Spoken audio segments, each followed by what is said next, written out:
Sta živela oče in sin in sta šla na trg, da bosta prodala osla. Ampak trg je bil še precej daleč od tiste vasi. In zato je oče pogledal tako sinka, pa je rekel: veš kaj, sine, daj kar gor na osla se usedi, ti bo lažje, ne boš hodil vso to dolgo pot. In sine res zleze gor na osla, mu oče še malo pomaga in gresta naprej. In tako gresta po poti, prideta v prvo vas. Tam je bilo pa na cesti vse polno ljudi in so nekaj klepetali, vse polno so si imeli za povedati. Pa tukaj malo ustavim.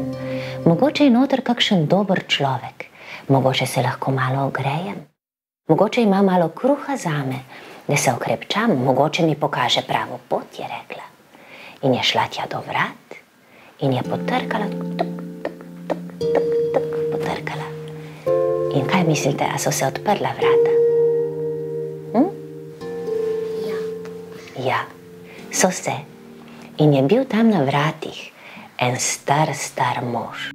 Je imel dolgo belo brado, lase čisto bele, obrvi so kar naprej štrlele, dolge bele obrvi, oči pa spodaj čisto jasne. Tako jasne, da je punčko kar pogrelo. In kača tej lisici vse pove, kako je bila stisnjena pod kamnom, kako jo je ta človek rešil, kako bi ga zdaj rada pičila. In kaj je rekla lisica? Pomigne malo, pogleda. Stopi no z mano, Poličar, malo sem na stran, reče. Poličar pride za njo, pa mu reče lisica: bi dal ti, Poličar, meni 2 kokoši.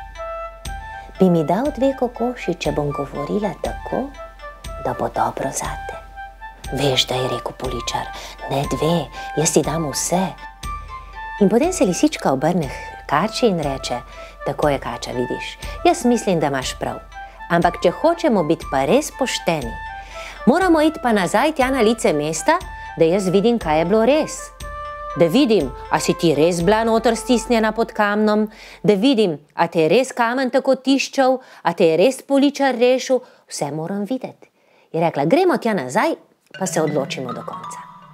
In so šli lepo skozi gozd, najprej Poličar s tistim žakljem, potem kača zadej, potem lisica, pridejo tja do kamna, reče lisička: kar noter, kača, kar stisni se, tako kot si bila prej.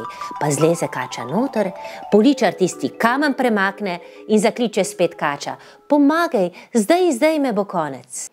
Ga je pogledala lisička in rekla: premisli, Poličar, če še enkrat odmakneš kamen, te piči zagotovo. Teci hitro v mlin, je rekla: zvečer me pa počakaj. Zvečer pridem pa jaz svoje kokoške iskat.